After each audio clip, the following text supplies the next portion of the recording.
Hoy vamos a hablar acerca de la utilidad del ADN. El ADN es el ácido desoxirribonucleico que se encuentra en todas las células del ser humano. No solamente del ser humano, sino también de los animales, incluso de las plantas. La pregunta es, ¿dónde podemos encontrar ADN? El ADN lo podemos encontrar en todos los fluidos biológicos, principalmente en la sangre, que es aquello que encontramos con mayor frecuencia en la escena del hecho.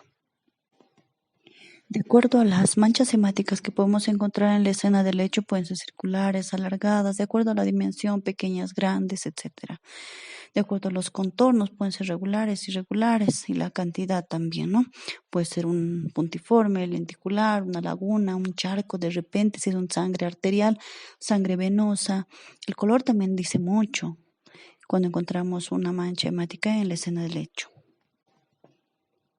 Otro fluido importante es el semen, ¿no? En las escenas del hecho donde involucra un acto de violación, podemos encontrar muchas veces el líquido denominado semen a manera de manchas, que está constituido obviamente por espermatozoides. Y esos espermatozoides son aquellos portadores del ADN del individuo, ¿no? Y así, de esta forma podemos identificar al agresor en este caso.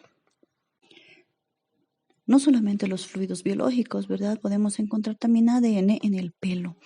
El pelo, la parte de la raíz, o también se denomina bulbo, contiene ADN del individuo, ¿no? Tiene el ADN nuclear, del cual nosotros podemos obtener el ADN para poder identificar. También nos sirve en muchos casos, como los delitos de violación, donde se procede a arrancar los pelos, no sea de la víctima en el momento de la agresión o como un medio de defensa por parte de la víctima hacia su agresor. La piel. La piel es el órgano más grande del organismo, de nuestro cuerpo. Nos sirve de barrera contra algunas infecciones, virus, parásitos que pueden estar en el exterior, que esta piel cubre a todo nuestro cuerpo y evita que vayan a ingresar. Ahora, esta piel constantemente se va descamando. La piel está constituida por células planas, es un tejido plano estratificado, no queratinizado, que en la profundidad posee núcleo y al poseer núcleo tiene ADN. En la superficie, ¿no? Las células de la superficie van perdiendo sus núcleos a medida que se hacen mucho más superficiales y es en este sentido que las células no van a ser portadoras de ADN. Pero es útil el estudio de este tipo de muestras, ¿no? De indicios, cuando hay, por ejemplo, una agresión sexual o cualquier tipo de agresión donde la víctima, en este caso, se haya defendido y haya procedido a provocar excoriaciones, ¿no? Excoriaciones, lo que comúnmente denominamos arañazos o rasmilladuras, ¿no? Como una lesión de defensa en este caso. Es muy útil para obtener ADN que van a ser extraídas a través del rascado de manera mucho más profunda, es decir, va a contener ADN nuclear. Otro tejido importante es el hueso, ¿no? El hueso está constituido por osteocitos, son células que forman parte del hueso y estos son útiles para obtener también el ADN. Principalmente nos van a servir la médula ósea de los huesos largos ya en cadáveres que están en fases avanzadas de la descomposición, como es la esqueletización a partir de los 5 años, 10 años, dependiendo, ¿no? Juntamente con el tejido dentario, que nos sirve mucho como para obtener ADN en estos casos y así de esta forma poder identificar a un individuo. Las piezas dentarias, los dientes son muy resistentes incluso a la carbonización, ¿no? Entonces, ¿qué es lo que ocurre cuando nosotros queremos obtener ADN de una pieza dentaria? Tenemos que, obviamente, cortar, ¿no? Entrar a la cavidad pulpar donde vamos a encontrar múltiples células, obviamente nucleadas, y en los cuales vamos a poder encontrar ADN y de esta forma individualizar o identificar a un ser humano. Si nos preguntamos si la saliva puede ser útil en algún momento para poder identificar a alguien, pues sí. Las glándulas salivares, si bien no producen células propiamente dicha, va a haber una descamación. Habíamos hablado de la piel, del epitelio, pues la mucosa oral también es un tipo de epitelio que constantemente se va descamando. Vamos desprendiendo células superficiales constantemente, día a día, en cada momento. Entonces, ¿cuándo es útil este tema, no esta muestra, este fluido biológico para obtener ADN? Nos sirve. No podemos tal vez en algún momento ver personas que escupen al piso, ¿no? En algún determinado soporte.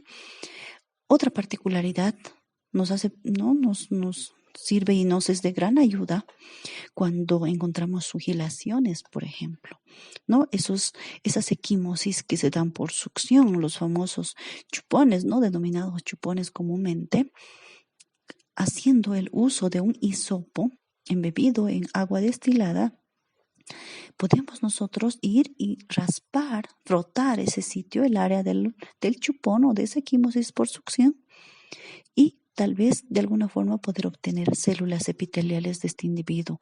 Y más aún en las huellas de mordedura, que sí podemos encontrar células epiteliales probablemente. Otra forma de encontrarlo sería si encontramos en la escena del hecho, ¿no? Un chicle, una colilla de cigarrillo, no sé, un vaso, una fruta que haya sido mordida, entonces puede ser portadora de ADN del posible agresor. Proseguimos con la extracción del ADN a partir de ciertos indicios que podemos encontrar en la escena del hecho para investigar un delito.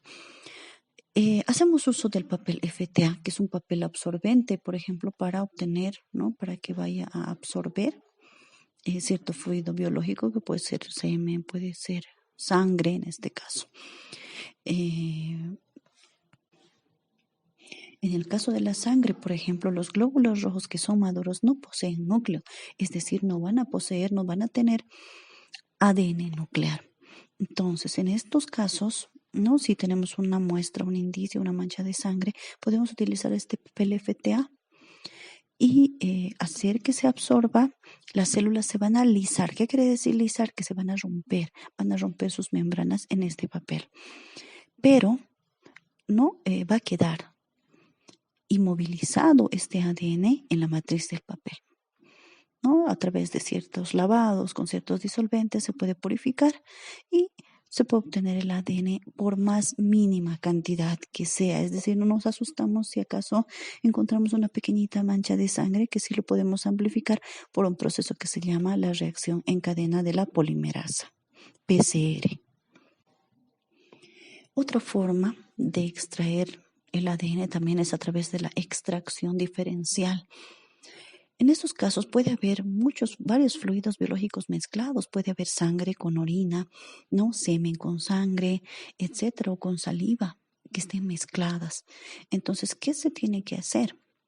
¿No? Se conoce que los espermatozoides, las membranas que cubren los espermatozoides, resisten a esta lisis con cierto detergente y proteasa K, que es algún agente particular que se utiliza para este fin, ¿no? Entonces, ¿qué ocurre? Ocurre que se rompen las membranas de otras células, excepto de las membranas de los espermatozoides. Por tal razón podemos encontrar ADN nuclear, porque el espermatozoide es prácticamente el núcleo, la cabecita solamente es el núcleo, ¿no? Es una célula que no posee citoplasma. Entonces, esos espermatozoides pueden ser recuperados a través de la centrifugación por el mismo peso que vaya a tener.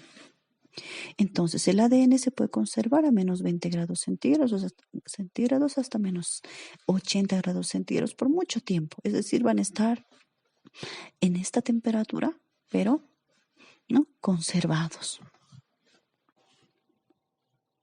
Los STR, los Tandem Short Repeat.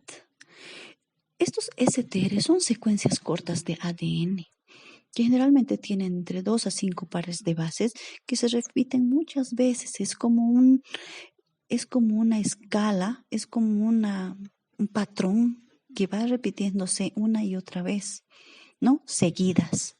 Entonces, a través de estos, nosotros se puede ampliar el ADN además, si se tuviera poca cantidad de ADN y también se hace uso por su diversidad que tiene. Es decir, esta fórmula, digamos, valga el término, no la va a tener una y otra persona en la misma secuencia, ¿no? Por eso somos únicos en el universo. Las SNP no es un polimorfismo de un solo nucleótido. Es decir, que solamente a nivel de un fosfato se va a producir el cambio o una sustitución de una base nitrogenada por otro dentro de la secuencia. Es aquello que también nos va a hacer mucho más específicos, va a hacernos mucho más individuales a cada ser humano. La PCR. ¿Qué es la PCR? Es la reacción en cadena de la polimerasa. Es una técnica a través de un equipo sofisticado que permite ampliar las secuencias de ADN. Podemos encontrar el código completo a través de una pequeña fracción. ¿Qué hace este equipo? Va a reproducir el ADN haciendo que tengamos una cadena completa. Así tengamos una pequeña muestra, ¿no?, de sangre o de cualquier fluido biológico y nosotros podemos encontrar la secuencia completa del ADN, es decir, amplía el ADN para que se pueda leer de una mejor manera y el genoma esté completo.